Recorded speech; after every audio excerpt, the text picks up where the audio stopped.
He worked on a long-haul ship and would sometimes be away from home for 3, 4, 5 months.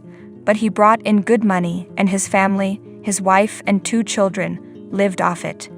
Their house, located outside the city, was nice with 2 cars. This time he was rushing home with gifts and money. The cargo ship arrived at the home port a month earlier than expected. The man already imagined everyone welcoming his return. Turning the key in the door of the 2-story mansion, he hurried into the living room, where he saw his wife having breakfast with a man he didn't know, wearing only underwear. The blow was strong, but he endured it with dignity. He left the gifts and money, said nothing, went outside, and sat on a bench. He lit a cigarette, trying to calm down and think about what to do next. Life had changed. But he couldn't think. Suddenly, the police arrived at the house. After checking his documents, the police handcuffed him and took him to the police station. There, they explained that his wife had called the police and claimed that he had attacked her. The police refused to listen to any protests. They took him to the local jail to await trial. The judge sentenced him to prison while the investigation was ongoing.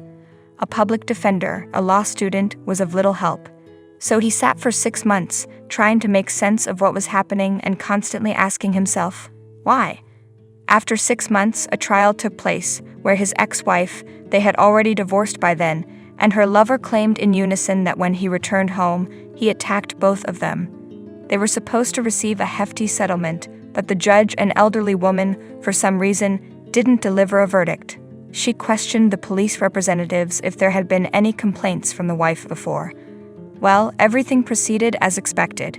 It was evident that she didn't believe his ex-wife. However, the evidence, scratches on the face, torn clothing, and most importantly, the lover's testimony, left her no choice. 6 months in prison, all his possessions given to his wife, and a restraining order from approaching her and the children. In the end, as they escorted him out of the courtroom, she asked to bring him to her office. 6 months, taking into account the time served, is all I could do for you, she said. Understand me correctly. All the evidence is against you.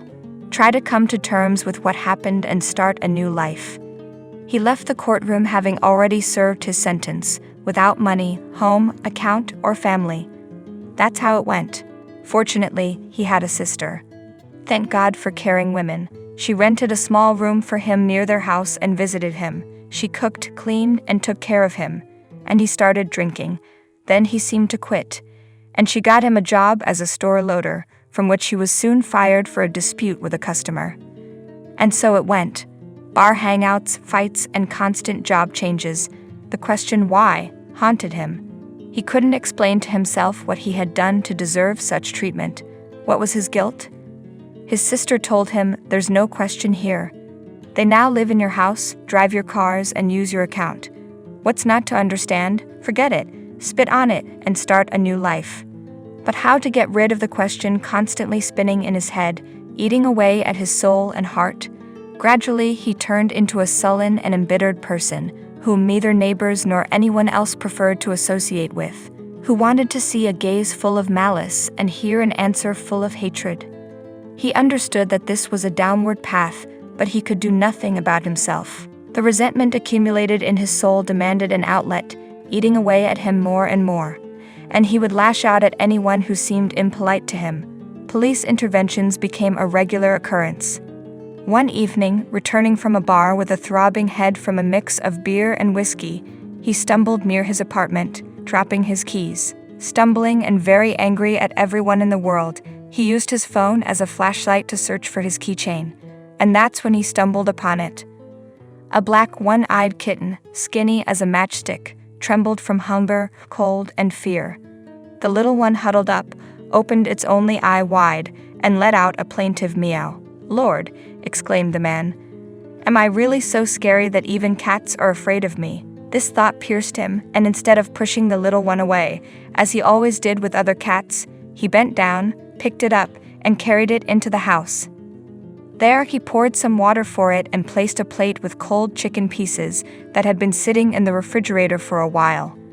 The black kitten sat in the corner for a long time, fearfully looking at the man, but hunger waits for no one, and it drank and ate. Afterward, it curled up to sleep right next to the food bowl, afraid it would disappear while it slept. In the middle of the night, the man woke up needing to use the bathroom. On his way, he stumbled upon the small black bundle. The little one was crying, mewing softly, and its tail twitched. "Oh, you," the man said. "What should I do with you?" He picked up the little one and placed it in bed with him. The man petted it, and the black fluff ball calmed down. It stopped crying and fell asleep, snuggled against the man's hand. In the morning, it followed the man relentlessly, crying plaintively when he left for work. The man picked up the kitten, held it close, blew on its nose, and promised to return quickly. That day at work, he didn't argue with anyone. The image of the crying little one occupied his mind, and he was preoccupied. After work, instead of going to the bar as usual, he hurried home. There he was greeted with joyful meows and jumps. "Well, what? Why are you like this?" he asked the little one, feeling embarrassed. They ate together. The kitten sat on the table, occasionally pausing to look at the man, as if afraid he might disappear. For the first time in the past year, the man smiled. "I'm not going anywhere," he said, and petted the little one. The sand in the small box in the corner had already been dug up. Cleaning it and taking it outside, the man unexpectedly greeted his neighbor. This surprised her, and she dropped her shopping bag, answering him with a frightened tone. Then she stared at him for a long time. The man tidied up the house, talking to the black little one all the time, and it willingly responded. In the evening, his sister came and was very surprised by the changes that had taken place. The apartment was clean, the furniture was in its place, and the bed was new with a small, black, one-eyed kitten lying on it. "What a charm," she said, stroking the affectionate little creature reaching out to her. "Do you want me to take him so he won't bother you?" "No," the man replied. "Leave him with me. He's as lonely and unhappy as I am." For the first time in the past year, his sister sat with him and talked without a quarrel or complaint. She was surprised to notice that the man smiled when talking about his roommate. Throughout the following week, the man hurried home. He bought various cat toys and special canned food for the little black one. They always had dinner together, then settled on the bed to watch TV. One morning after a night rain, the man stepped out of the house and suddenly noticed drops glistening on the green leaves, the sunlight shimmering in them like cut diamonds. "How did I not see this before?" he wondered. Suddenly, a starling from the upper branch sang desperately. "Why are you singing so loud?" The man laughed. The starling fell silent and looking down asked, "Why?" "Keep singing," the man replied and smiled. "Good job. Here he goes again," grumbled a passing neighbor. Talking to birds now. Instead of reacting with anger and starting a scene as he might have done before, the man smiled and said, "Good morning." The neighbor muttered something and walked away. A couple of months later, a summons to court arrived. The man went with fear in his heart. He couldn't imagine what else his ex-wife could come up with and why she needed it. She had taken everything she could. In court, it turned out he was called as a witness. His ex-wife stood wearing dark glasses under which a bruise under her right eye showed. Her lover sat in the defendant's place. The case was about a domestic scandal and violence. The lover brutally beat her, and he didn't deny it. He accused her of constant mockery, insults, and expenses that not only left him without money, but also accumulated debts. Ironically, the judge was the same one who convicted the man based on his ex-wife's false accusations. As a former husband, he was questioned by the prosecutor's representative and the defense, but he couldn't say anything useful for anyone. "We lived together. I tried for the family. No complaints," he said. Upon hearing these words, the judge took off her glasses and looked at him in surprise. She announced a break and asked him to come to her office. "You said," she began, "you said that you lived well and have no complaints against your ex-wife. Am I not mistaken?" The man smiled, looked her in the eyes, and replied, "You're not mistaken. You see, I've realized a lot in my free time." The judge remained silent for a few minutes, wiping her glasses. "Interesting," she continued. "So you have no complaints against the one who slandered you? No complaints, having lost everything and spent half a year in prison?" "No," the man replied. "None. Let her live her life." "Maybe you don't, but I do," the judge said, "and I will try to expose her. You may go." The man sat in the courtroom in his usual place. The trial dragged on, despite the clear facts. This time there was actual violence. However, the judge persistently prolonged the process. She called the wife's lawyer to her office and proposed reaching an agreement with his client. If she admits she slandered her ex-husband, she won't face any charges, but her lover will get a long sentence. Excited conversations spread throughout the courtroom. The ex-wife requested the floor and announced that she did not consider herself guilty of slandering her ex-husband. The dull trial began to turn interesting. The lawyer grabbed his head and hissed at the woman. "What are you talking about? What kind of misunderstanding is this?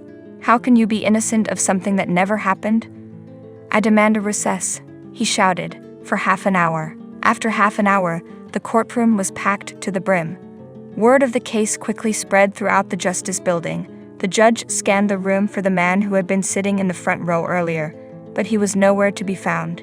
He was walking home, and his thoughts were filled with music and tranquility. The sun shone brilliantly, shimmering in the green leaves, and on the top branch, a starling sat and sang vehemently, or rather screamed. "Why are you shouting so much?" The man smiled. The starling fell silent and looked down. "What?" he asked. "I'm saying you sing great." The man replied, "Sing some more." And the starling, feeling the support, burst into such a trill that it reached the sky and, reflecting from there, fell to the ground, breaking into thousands of notes that entered the ears and hearts of people passing by.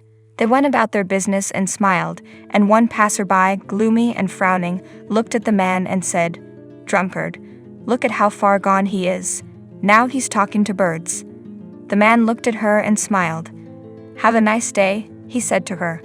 The wounds, endlessly bleeding, were no more. There was no more resentment and anger. A little black kitten sat on the bed and thought, "Well, when will he come back? When he does, I'll bite him first thing. He goes off who knows where. Maybe he has another cat there." And when the man returned, the joy of the little one knew no bounds. He climbed into the arms of his beloved person and looked into his eyes with his only eye, but from there, such a bundle of love and joy radiated that the man closed his eyes and kissed the cat's nose. A few days later, the judge called. "You left the session," she said. "Aren't you curious about how it ended?" "However it ended," the man replied, "it won't change me for the worse." "I'm happy for you," the judge replied, "but I want you to know. All charges against you have been dropped. Congratulations," and she hung up. The man smiled and stroked the kitten. "Well, that's good," he told the little one. The kitten meowed and nudged his hand. "Thank you," the man said, "you healed me from anger, hatred, and emptiness." Dedicated to all black cats.